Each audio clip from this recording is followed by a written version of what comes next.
the hot seat today, we're pleased to have Ioannou of Omni Bridgeway based in Paris and Sam Luttrell of Clifford in Perth, addressing the topic third-party funding in international arbitration, the when, why and how of effective funding. We welcome questions throughout the session, so if you have any, please feel free to put them in the question box, or we will have some time at the end for discussion. And with that, I'll hand over to Leon and Sam to kick us off. Thanks very much, Carmel. Good morning, everybody. Good afternoon, wherever you are in the world. Sam, how are you? You doing well? Very well, Leon. Thank you. And you in Paris? Very well, very well. Maybe we should start by introducing ourselves to give us a bit of street cred so people believe what we're saying. So do you want to kick off? Very good, very good. Always had a flair for self-promotion, so here we go. My name's Sam Luttrell. I'm a partner in the International Arbitration Group at Clifford. I'm based in Perth. I was born in Perth, raised in Perth, educated in Perth. I've spent most of my career in, or at least working from, Perth. I spent a few years with Freshfields in Paris, where Leon is, and then came back to Perth with Clifford Chance at the end of 2013. Essentially to build the international arbitration practice. I was made a partner in early 2017. I have a team of just under 30 people here in Perth with me who practice international arbitration full-time, most of them full-time. You do a lot of mining arbitration, I think, right? That's right. It's about 2/3 mining, 1/3 oil and gas. And there quite a significant portion of the team are working on project disputes. So essentially, construction cases emerging from those sectors. The balance of the team are working on mostly investor-state arbitrations, either under treaties or contracts. So we have about 12 of those investor-state arbitration cases on at present, and then a handful of large commercial and construction cases at any given time. I tend to do mostly the investor-state arbitration work, and quite a lot of the cases that I have in investor-state arbitration are litigation funded, which is right on point for today's discussion, Leon. Absolutely. I mean, just your split of work. I mean, you do Aussie-based work, being international arbitration, you probably do some cases overseas. Yeah, it's pretty rare that I do cases that concern assets in Australia. Most of the cases that I do, so predominantly investor-state arbitration, the cases are concerned with foreign projects. The current geographical blend of the practice is about 50% Africa, 25% Southeast Asia, and 25% rest of world, which includes Europe and Latin America. Although the Latin American dimension is growing, I have a number of bilingual Spanish speakers here with me, and I have also a team of about 6 French-speaking or French-qualified attorneys here too, who do Francophone Africa. So Africa is the dominant geography, but it's always in flux. Yeah, I mean, certainly if you're doing plenty of mining, then Africa is a good source of business. Well, maybe a little bit about me. So I'm Australian as well. You hail from Perth. I'm from Sydney. So I was born and bred there. I did all my studies there, a commerce degree, and then my law degree. And I moved to Paris in 2004, so coming up to 20 years now. And between then and about 2021, I practiced international arbitration, first at Freshfields, like you, Sam, and then a number of years at White & Case, and then at Hughes, Hubbard & Reed, which is a smaller US firm. And after leaving private practice, I spent a little bit of time sort of as the European GC at an international medical device company. And about a year ago, I joined Omni Bridgeway. I'm an investment manager there. I opened up the Paris office, and I'm running it there. So, developing business, which is a lot of fun, but also doing this sort of day-to-day work of litigation funding, which is, finding, stress testing, investing in, and then monitoring cases. And my focus is in arbitration, both commercial and investment. But I'm also working on other types of disputes, so litigation, also things that I wasn't necessarily doing in arbitration, so like class actions, collective redress. So it's all quite varied and a lot of fun, actually. I'm really enjoying it. Most of the stuff is private, but some of the things that are public that I am working on, I'm working on sort of a mining, case on point, a mining arbitration against an African state. And I'm also working to work up a class arbitration against Switzerland. So it's quite varied. And that's where I am at the moment. So I suppose, why don't we talk a little bit about, dive into litigation finance, and thinking about it and using it. And I was struck, when we were preparing for this, Sam, I was struck by the way you described sort of a dispute, not so much as a negative, but rather as an asset. Maybe you can talk a little bit about that. Yeah, I think it's a really fascinating perspective, Leon. I know that's sort of natural thinking in your house, but it's not really natural thinking outside of the litigation funding community. The idea is that a dispute is simply an asset that needs different management to be optimized.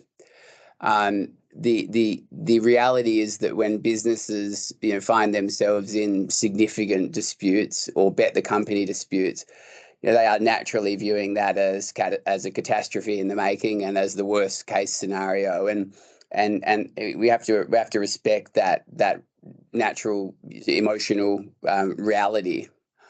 But it's an important thing to be able to explain as a lawyer, an important thing to be able to explain that what is occurring is not good, but does present an opportunity, in the sense that the way to look at it is that the dispute is the trigger for a transition across asset classes. So if it's a mining company that has had its only asset expropriated, that's terrible for them, but it's not the end. What it is the moment of transition where the mining asset becomes a litigation asset, and as a litigation asset, it needs different management to optimize its value, and it's sitting in a different capital market, and the capital market for that particular litigation asset is the litigation funding market, broadly stated. That's the logic, Leon. Does that resonate with you? Yeah, no, it does, and I think it's the transformation form from maybe a project with which is I suppose clearly defined and where it's going, to things have gone wrong. That doesn't mean all of that value which has been built up has disappeared, and it's just been transformed into another sort of asset class, as you say, and it requires different management. And I suppose that's where litigation finance comes in. It can manage those cases, but I suppose its use and its deployment is far broader than that. So just a little parenthetical. What is litigation finance? I think a lot of people on this call know what it is, but just to recall, it is where a third party agrees to finance all or part of a cost of the dispute writ large, in return for a fee payable from the proceeds recovered. So very, no win, no pay, very briefly. And it's non-recourse, and that's worth highlighting, because if there's no win, then there's no pay. So it's not a loan. That's different, and that has an implication on pricing. And the other thing I would point out is that litigation funding is not limited to the paradigm case of somebody or a funder getting involved in a case before a judgment or during a proceeding. It can also come in after a judgment, so to help out with enforcements or awards. So it's a very flexible funding tool, and it can be adapted to the situation in question. And what I wanted to say is that, for a company, you're presented with a dispute, or you're faced with a dispute. And that has business stresses. There are sort of budget constraints, litigation can be expensive, particularly arbitration. And there's a question of whether or not to pursue litigation or not. And either way you choose, there are consequences. And the benefits of litigation finance, and this is true not only for companies which don't have money, but also for well-capitalized companies. They what do I want to say? They are able to get finance to get the counsel and the representation they want. But probably more importantly, litigation funding helps outsource the costs and the risks of that. So a company doesn't need to have to pay for the legal fees, and it doesn't have to bear the risks of those costs or any adverse costs as well. And so, I mean, you might want to think of it in terms of, I suppose, insurance, which is that, if something bad happens, then the company is not on the hook. And something good happens and you win the case, then you only have to give up a small upside of that. So that's the way I think about it, Sam. And it also can help, lawyers build their own business. And I'd be interested to hear about what you want to, what you have to say about that, because you have used funding to sort of build up a very sizable practice, certainly in the Southern Hemisphere. I think you probably have one of the biggest portfolios on the book. Yeah, and thanks, Leon. I think that description of funding, I think it's important that even people who have a fairly good sense of what litigation funding is, I always think that it's important to hear what litigation funders say about what it is, because it's not a static thing. It's an organic area of market activity, and it is evolving. And maybe we'll come back to that, because the evolution of litigation funding, I think, is very interesting, but also very important to understand. So what I tell my team is, if you want to go big in international arbitration, you have to understand litigation funding. It's not optional. It's mandatory. It is an expected field of knowledge for international arbitration lawyers today. And let me just emphasize that that's true even if you work in my particular field, investor state arbitration, and your career trajectory or your orientation is towards the respondent state side of things. Even if you are predominantly acting for respondent states in investor state arbitration, you've got to understand litigation funding, because you've got to be able to explain to your client, the government of the respondent state, what it is that is resourcing the claim against them. And you've got to be able to understand and explain the implications of the particular type of funding product for things like security for costs. So it's essential to understand litigation funding as a legal skills, as a part of your legal skill set. And I think it's really also important for perhaps younger practitioners to understand that, and I'm an example of this, litigation funding is a career enabler. Litigation funding has played a very significant role in the development of my practice and therefore in my career. I've been doing litigation funded work for a decade, right? And it's been an important component of my practice development. Litigation funders, of course, invest in good cases, right? That much is obvious. But the reality of litigation funders is they invest in good people. And I think this is really important to understand. Many of the largest litigation funders, the problem is not raising money, right, to spend on cases. The problem's actually allocating the money they have raised to good cases run by good people. And a litigation funder might allocate capital to a case and win the case and do well out of it. But that actually doesn't do anywhere near as much for that litigation funding business as winning a smaller case with a person or a firm that they then work with again and again and again. And it's that repeat pattern of business between law firm and funder that really underpins the goodwill line item of the value of a litigation funding business. And so think about yourself, right, as a gateway to that goodwill value. And to make yourself an attractive partner for a litigation funder, you first need to be excellent at the law, right? And that's a given, right? But you've then got to be commercial. You need to be commercial in the sense of understanding and being able to explain the commercial drivers around a case. But you've got to be able to also understand and, in fact, be fluent in the commercial language of litigation funding. So you've got to understand the funder's business, their business model, the way they generate returns for their investors. And if you can do all of that whilst also being an excellent lawyer, funders will seek you out.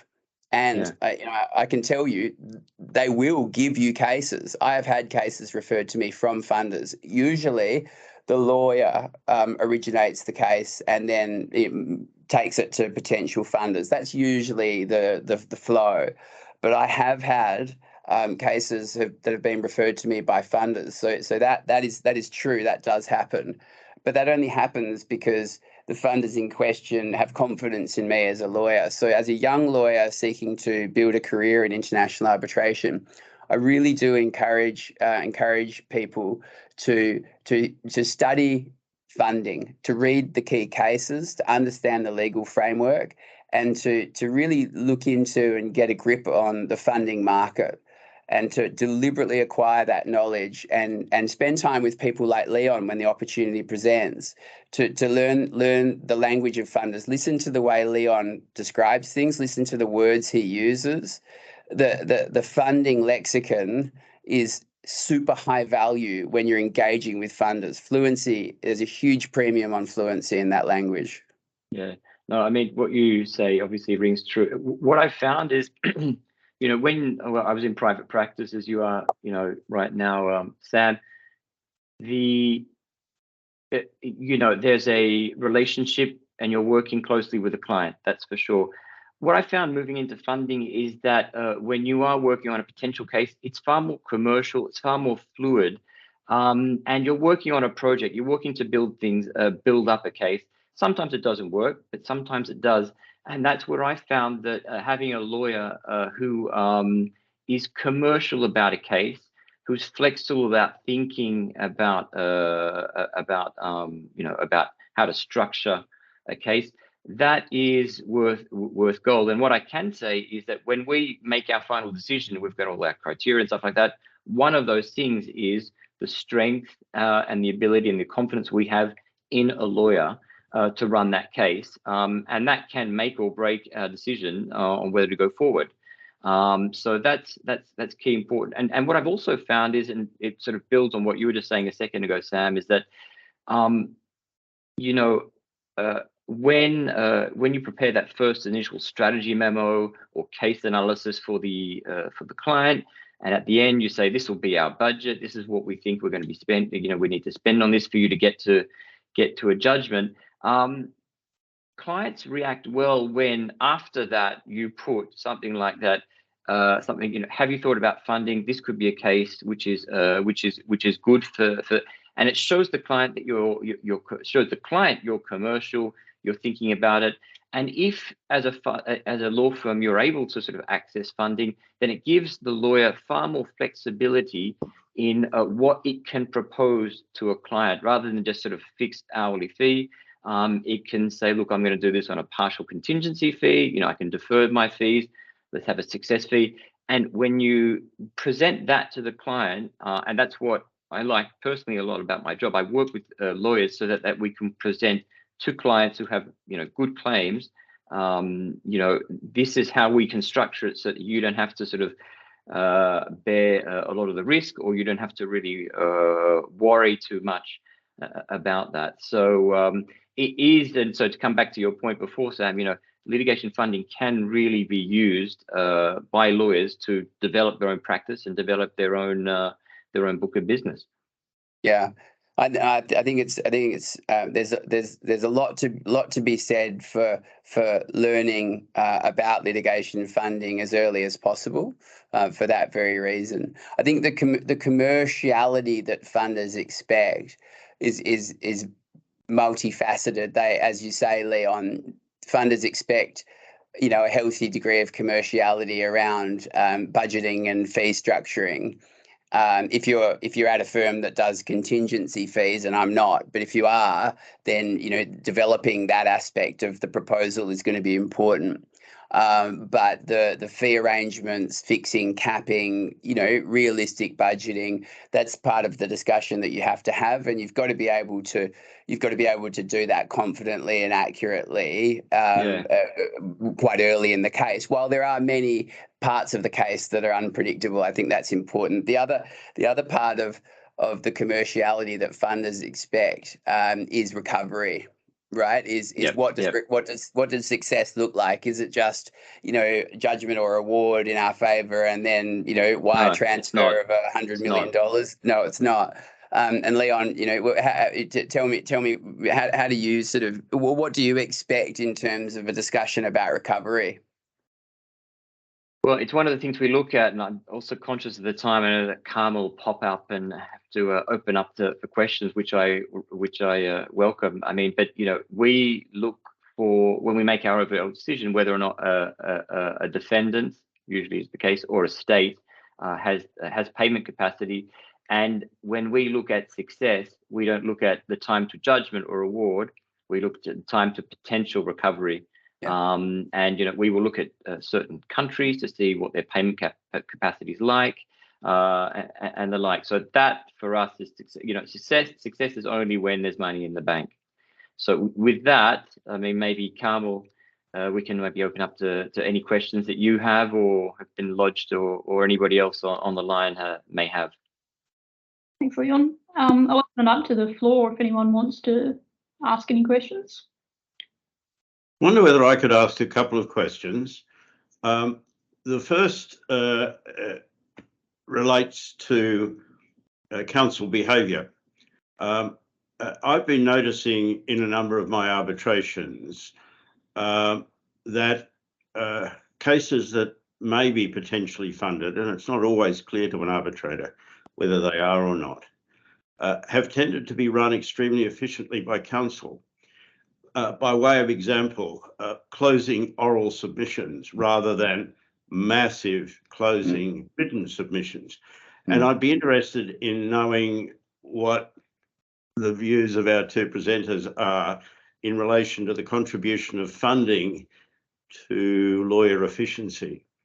My second question relates to the jurisprudence and statutory requirements that have been developed in a number of jurisdictions surrounding funding, and the choice of seat, because in some cases, particularly ISDS cases, under the UNCITRAL rules where no seat is specified, it's up to the tribunal, in consultation with the parties, in my experience, to set the seat. And the choice of seat may well influence the capacity for funding, particularly by way of example, the recent decision in England in relation to the specific requirements for funding agreements. And I'm just wondering whether this issue of choosing a seat is something that is likely to be the subject of submissions to tribunals in the context of the opportunity, say under UNCITRAL, to choose a seat. Yeah, two great questions, Doug. If I may, Leon, let me go first on certainly on the lawyer efficiency. I'm glad to hear, Doug, that you have observed greater efficiency, somewhat, you know, at least anecdotally, observed greater efficiency from lawyers in funded cases. It is really important as a lawyer working for a claimant or a party who has litigation funding. So you never stop being their lawyer. You're not the funder's lawyer, right? And in terms of the economic outcome in the case, you know, time is your client's enemy under the funding agreement, because there'll be a time-weighted multiple, typically, that's applying to the costs incurred in the arbitration. So the longer the arbitration takes, the less the client will get. So from a client duties perspective, you really have to redouble your efforts to achieve maximum efficiency, because that's going to deliver the best outcome to your client. All funders want that, right? They all want the same thing, because that the time value of the money is a key concern to them. So yes, I have some experience with that too, and I can say clients in funded cases are always conscious of time and looking for greater efficiency, which is good for everybody. That's a systemic benefit that's delivered from funding. On the choice of seat, yes. This, actually, Sam, yes, Sam, let me just add on to that first question, then we'll come to the second question. I second everything Sam just said. What I would also say is that for a client to have a funder in their corner, it's like having an extra set of hands. Let me put it like that: an extra, some more resources. We're a consultant in a way. We support the lawyer and the client. And there are some things that clients and their lawyers can do more efficiently and quicker because they have funders with that type of experience. I'm an ex-litigator, and so if a pleading or something needs to be done quickly, the funder can step in under the control of the client and the lawyer to help gather material, gather research. And that will help accelerate and make things more efficient on that front. So that's the I would just add that to the first question. Coming to the second one, I can see Sam is typing away. I'll jump in. You're right, Doug. There is jurisprudence out there, and I think there will be regulation as well at some point. In terms of choice of seat, sometimes you may not. Sometimes some jurisprudence may not. Is unavoidable. For example, if you're a UK, a company in a sort of a UK dispute, then the application of certain UK regulations or laws are going to apply come what may. But to the extent that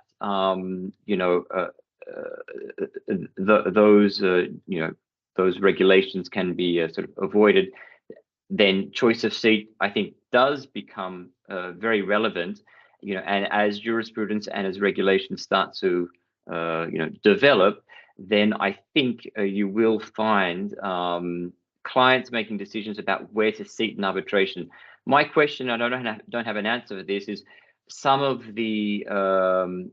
those considerations or reflections, would they make it into an application before an arbitrator about where they might want a seat to be? I don't have an answer to that question. I don't know, Sam, if you have any thoughts on that. Yeah, I think this is a really interesting issue that Doug's raised. So in the hypothesis where we have an unsuit trial arbitration, say under a treaty, and there's no seat chosen, as you know, Doug, the approach is the tribunal, absent agreement of the parties, fixes the seat. In taking into consideration the case as a whole. So I think it's Philip Morris in Australia. The ruling was it emphasised neutrality vis-a-vis the substance of the dispute and the parties. I would have thought that if one of the parties has disclosed that it has litigation funding, there'd be a reasonable basis for that party to submit that no seat should be chosen if that seat would its law.